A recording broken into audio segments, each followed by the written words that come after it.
அனைவருக்கும் அன்பான வணக்கம். நீங்கள் கேட்டுக்கொண்டிருப்பது கதையலை. வாசிப்பவர் ஹேமலதா ஜெகநாத்.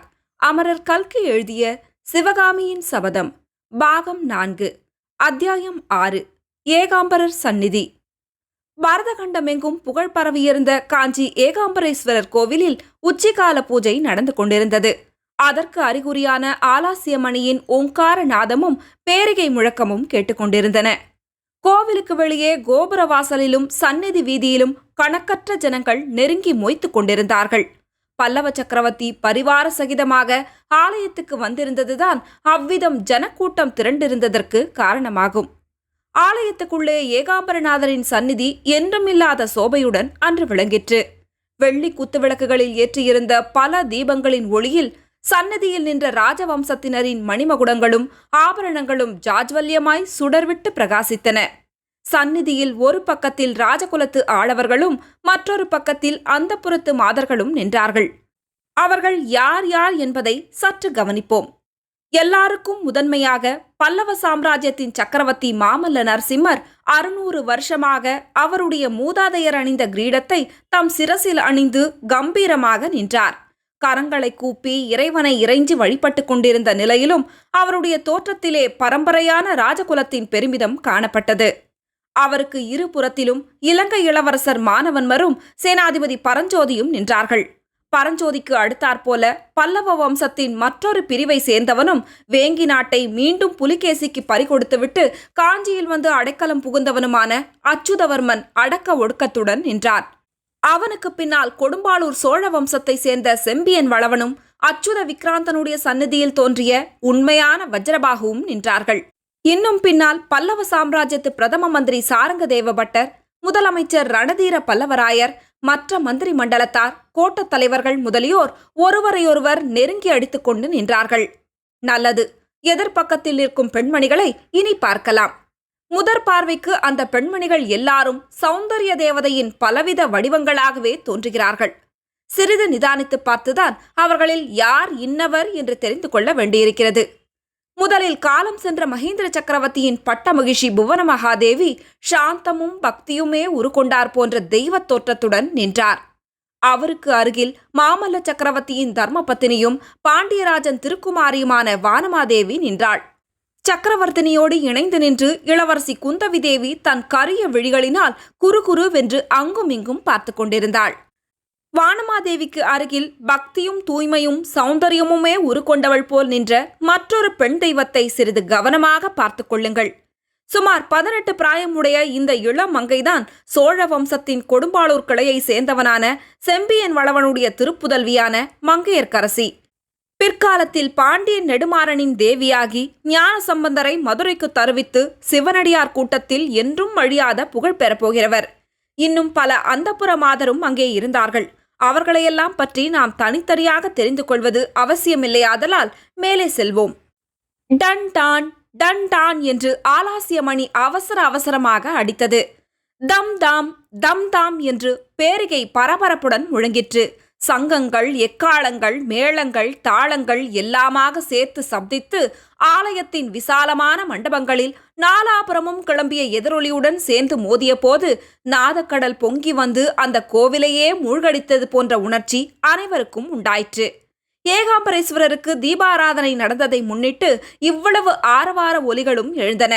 அந்த ஒலிகளுக்கு மத்தியில் பரவசமடைந்த பக்தர்களின் தழுதழுத்த குரல்களிலிருந்து கிளம்பிய நம பார்வதி பதையே, ஹரஹர மகாதேவா முதலிய கோஷங்களும் ஏற்பட்டன.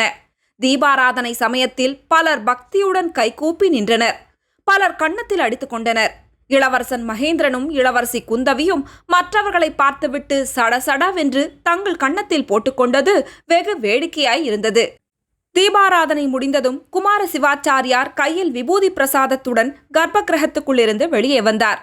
சக்கரவர்த்தியின் அருகில் வந்து நின்று சிவாச்சாரியார் உரத்த குரலில் கூறினார்.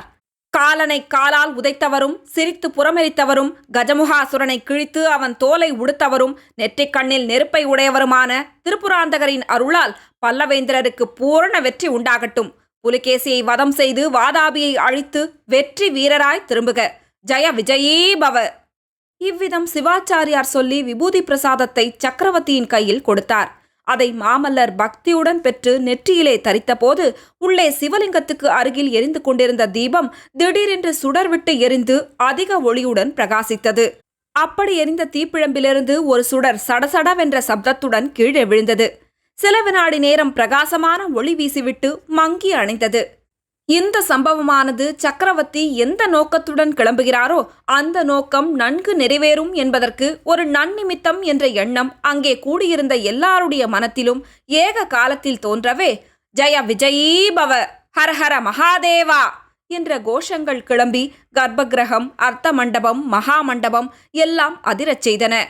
பல்லவேந்திரரின் திக்விஜயத்துக்கு ஏகாம்பரநாதர் அனுமதி கொடுத்துவிட்டார் என்ற செய்தி வெளிமண்டபங்களிலும் கோவில் பிரகாரங்களிலும் கோவிலுக்கு வெளியே வீதிகளிலும் கூடியிருந்த ஜனங்களிடையே பரவி எங்கெங்கும் ஹரஹர மகாதேவா என்ற கோஷத்தை கிளப்பிற்று. அப்படி காஞ்சி நகரையே மூழ்கடித்த உற்சாக ஆரவார ஜெயகோஷத்தில் கலந்து கொள்ளாமல் மௌனம் சாதித்தவன் ஒருவனும் அந்த கூட்டத்தில் இருந்தான். அவன் பல்லவ சக்கரவர்த்தியின் ரதசாரதியான கண்ணபிரான்தான். அத்தியாயம் 7. கண்ணனின் கவலை. கோபுரவாசலில் அழகிய அம்பாரிகளுடன் பட்டத்து யானைகள் நின்றன. அரண்மனையை சேர்ந்த தந்த பல்லக்குகளும் தங்க பல்லக்குகளும் பளபளவென்று ஜொலித்துக் கொண்டிருந்தன. சக்கரவர்த்தியின் அலங்கார வேலைப்பாடமைந்த ரதமும் 2 அழகிய வெண்புறவைகள் பூட்டப்பெற்று நின்றது. குதிரைகளின் கடிவாளத்தை இழுத்துக்கொண்டு கண்ணபிரான் தன் ஆசனத்தில் உட்கார்ந்திருந்தான். அவனுடைய முகத்தில் என்றுமில்லாத கவலை குடிக்கொண்டிருந்தது. அந்த அழகிய தங்க ரதத்தையும் அழகே வடிவமாய் அமைந்த உயர்ஜாதி புறவிகளையும் பார்ப்பதற்காக ஜனங்கள் ரதத்தை சூழ்ந்து நின்றார்கள். அவர்களில் ஒருவன், என்ன சாரதியாரே, முகம் ஏன் வாட்டமாயிருக்கிறது என்று கேட்டான். கண்ணன் அந்த கேள்விக்கு மறுமொழி ஒன்றும் சொல்லவில்லை. அப்போது பக்கத்தில் நின்ற இன்னொருவன், கவலைக்கு காரணம் கேட்பானேன், நாளைக்கு போர்க்களத்துக்கு புறப்பட வேண்டுமல்லவா, பெண்ஜாதி பிள்ளையை விட்டுவிட்டு போக வேண்டுமே என்ற கவலைதான் என்றான். இதை கேட்டதும் கண்ணபிரானுடைய கண்கள் நெருப்புத்தாள் போல் சிவந்தன. கையிலிருந்த குதிரை சாட்டையை அந்த உயர்ஜாதி குதிரைகள் மேல் என்றும் உபயோகிக்க நேராத அலங்கார சாட்டையை மேற்கண்டவாறு சொன்ன ஆளின் மீது கண்ணன் வீசினான். நல்ல வேளையாக அந்த மனிதன் சட்டென்று நகர்ந்து கொண்டபடியால் அடிபடாமல் பிழைத்தான். சற்று தூரத்தில் நின்றபடியே அந்த விஷமக்காரன், அப்பனே, ஏன் இத்தனை கோபம்? உனக்கு யுத்த களத்துக்கு போக விருப்பமில்லாவிட்டால் ரதத்தை என்னிடம் கொடேன், நான் போகிறேன் என்றான். அதற்குள் அவன் அருகில் நின்ற இன்னொருவன், அடே பழனியாண்டி, எதற்காக கண்ணபிரானின் வயிற்றெரிச்சலை கொட்டிக் கொள்கிறாய்? அவனை சக்கரவர்த்தி நாளைக்கு புறப்படும் சேனையுடன் யுத்த களத்துக்கு புறப்படக்கூடாது என்று சொல்லிவிட்டாராம். அது காரணமாகத்தான் அவனுக்கு கவலை என்று சொல்லவும் பக்கத்தில் நின்றவர்கள் எல்லாரும், அடடா, ஐயோ பாவம் என்று தங்கள் அனுதாபத்தை தெரிவித்துக் கொண்டார்கள். ஆலயத்திலிருந்து வெளிவந்த புவன மகாதேவி முதலியவர்களை கண்ணபிரான் அரண்மனையிலே கொண்டு போய் சேர்த்துவிட்டு தன் வீட்டுக்கு திரும்பினான். குதிரைகளை கொட்டடியில் விட்டு தட்டி கொடுத்துவிட்டு கண்ணன் தன்னுடைய வீட்டுக்குள் நுழைந்த போது அங்கே வினோதமான ஒரு காட்சியை கண்டான்.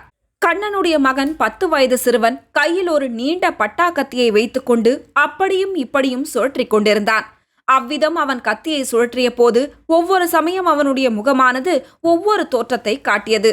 சில சமயம் அந்த பால்வழியும் முகத்தில் கோபம் கொதித்தது.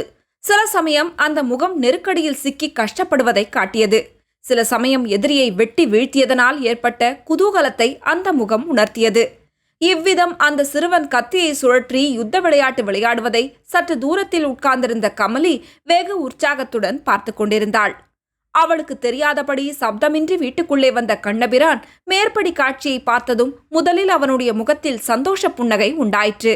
புன்னகை ஒரு கணத்தில் மாறி முகச்சுணுக்கம் ஏற்பட்டது. கோபமான குரலில், முருகையா, நிறுத்து இந்த விளையாட்டை என்று கண்ணபிரான் அதட்டியதை கேட்டதும் சிறுவன் பிரமித்து போய் நின்றான். கமலியும் வியப்பும் திகைப்புமாக கண்ணனை பார்த்தாள். தலையை சுற்றி கத்தியை வீசி எறி. குதிரை ஓட்டும் சாரதியின் மகனுக்கு பட்டாக்கத்தி என்ன வந்தது கேடு? வேண்டுமானால் குதிரை சாட்டியை வைத்துக்கொண்டு விளையாடு, கத்தியை மட்டும் கையினால் தொடாதே, தெரியுமா என்று கண்ணன் கர்ஜனை புரிந்தான். இதை கேட்ட சிறுவன் கத்தியை லேசாக தரையில் நழுவ விட்டுவிட்டு கமலியை அணுகி வந்து அவளுடைய மடியில் உட்கார்ந்து தேம்பி தேம்பி அழத் தொடங்கினான். கமலி, இது என்ன கண்ணா, குழந்தையை எதற்காக இப்படி அழச் செய்கிறாய்? நாளைக்கு நீ யுத்த களத்துக்கு புறப்பட்டாக வேண்டும். திரும்பி வர எத்தனை நாள் ஆகுமோ என்னவோ என்றாள். கமலி, அந்த ஆசையை விட்டுவிடு. உன் புருஷன் போர்க்களத்துக்கு போகப் போவதில்லை. குண்டு சட்டியில் குதிரை ஓட்டிக்கொண்டு நான் காஞ்சி நகரத்திலேதான் இருக்கப் போகிறேன். சக்கரவர்த்தியின் கட்டளை அப்படி என்றான் கண்ணன். கமலியின் முகத்தில் அப்போது சொல்லி முடியாத ஏமாற்றத்தின் அறிகுறி காணப்பட்டது.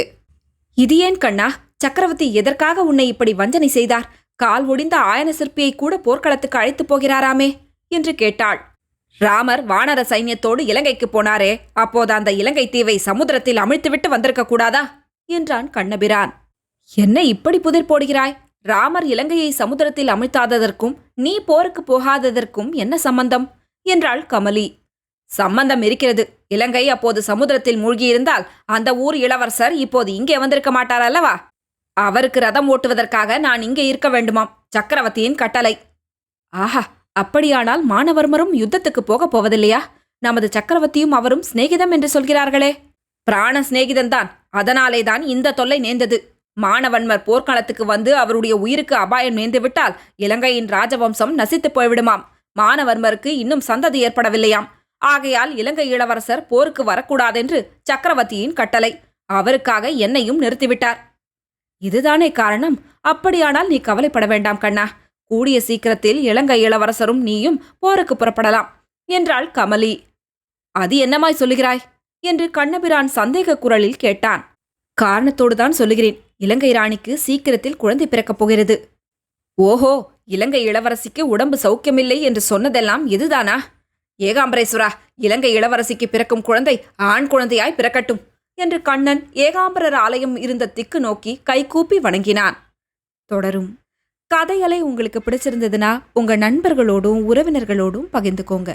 நன்றி.